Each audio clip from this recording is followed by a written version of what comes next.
So here's an interesting question. We have a block of mass m which is attached to this spring of spring constant K, and there's a small block of mass m which is kept on top of this capital mass M. These two blocks are not attached to each other but just kept on each other. The system oscillates vertically and we know that it is SHM.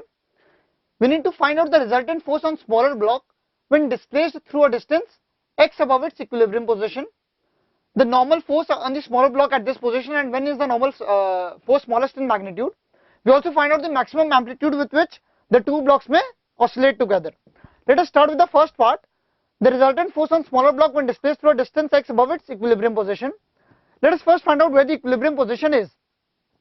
The equilibrium position will come when the spring is displaced, compressed by a length x naught. So the force exerted in the upward direction on this system of two blocks is k x naught, and the downward force is m plus m into g. Therefore we can write k x naught is equal to m plus m into g. Therefore the compression in spring is equal to m plus m into g by k. So when the system is in equilibrium, the compression in the spring is m plus m into g by k. Now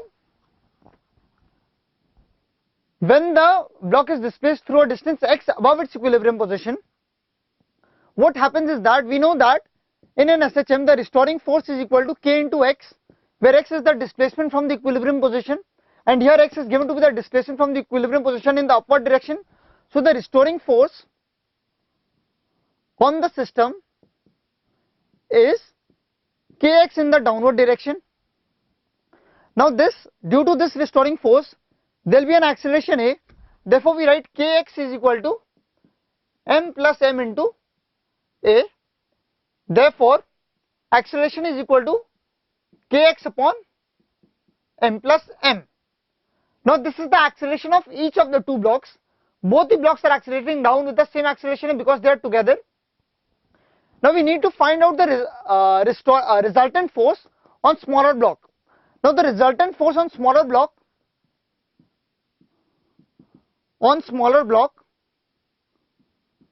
is equal to mass of the smaller block into acceleration of the smaller block, that is equal to m into acceleration, that is m kx upon m plus m, and this restoring force is in the downward direction. So we get the answer for our first part.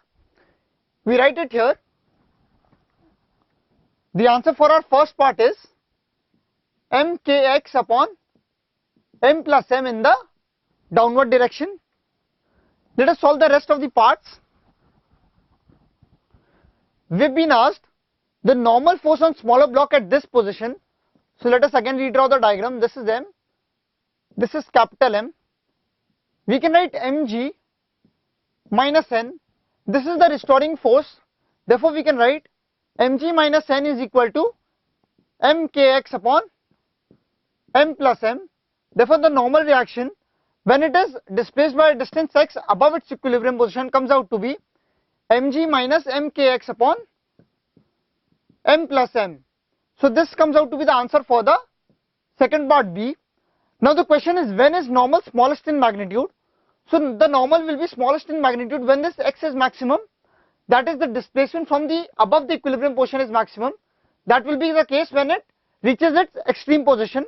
So we can say that the normal will be smallest in magnitude when the two system block reaches its extreme position in the upward direction.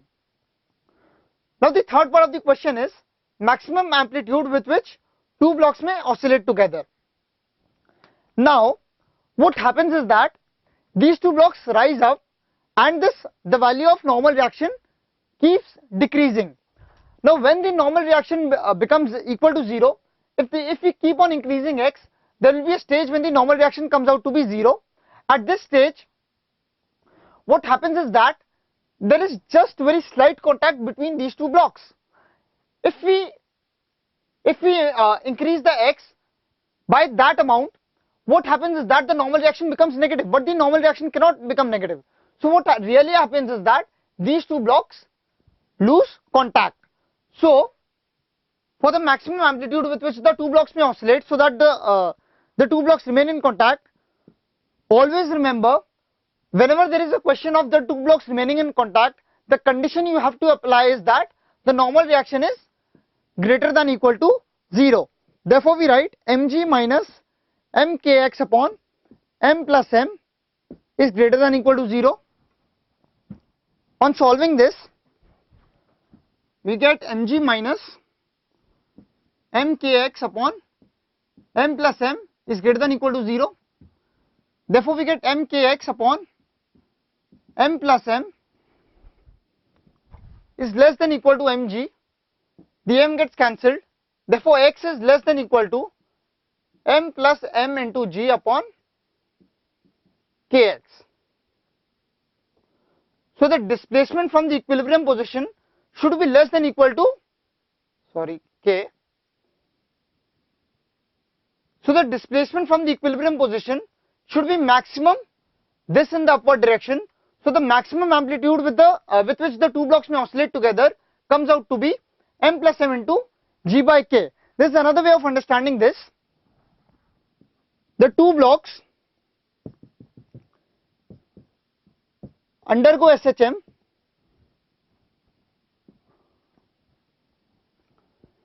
and let this be the equilibrium position.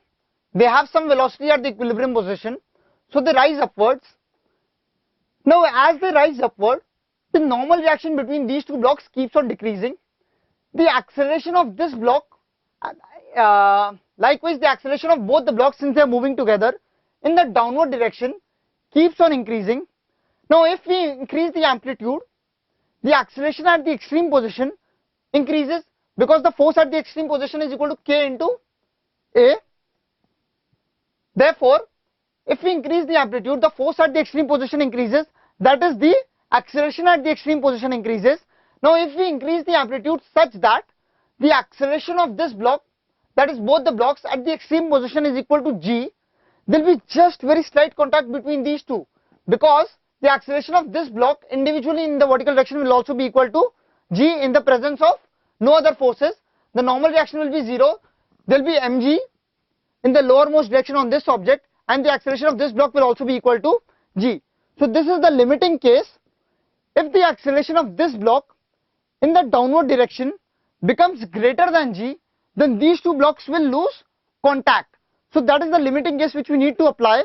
So, the limiting case we can also apply is that the maximum possible acceleration at any point should be less than equal to g in the vertical direction. The maximum acceleration in the vertical direction or in the vertically downward direction comes when it is at the topmost extreme position. Therefore, at that point, if we equate the acceleration to be equal to g, then our work will be done. Therefore, we write k into a, this is the net force at the extreme position, is equal to m plus m into g. We get the answer for the maximum amplitude to be m plus m into g by k. So, this is the maximum possible amplitude with which the two blocks may remain together and execute SHM. In this case, what happens is that both the objects have an acceleration of g in the downward direction, and the acceleration g is provided to this block due to the gravitational force acting on this block, and the normal reaction is just 0. If you would have extended the amplitude by a small amount also, what would have happened is that due to increase in amplitude, the force in downward direction would have increased and the acceleration of this block would have become greater than g. So, this would have fallen down faster than this block and these two blocks would have separated. So, the maximum possible acceleration at the extreme position is equal to g, and this gives us the condition for the maximum amplitude, that is equal to m plus m g by k. You can analyze and visualize the motion in this fashion and find out this answer directly, or you can always go with that old method in which you make the normal greater than equal to 0. But it is always better if you can visualize and conceptualize the question and solve it in this fashion. So, the final answer for the maximum amplitude with which the two blocks may oscillate together comes out to be m plus m into g by k.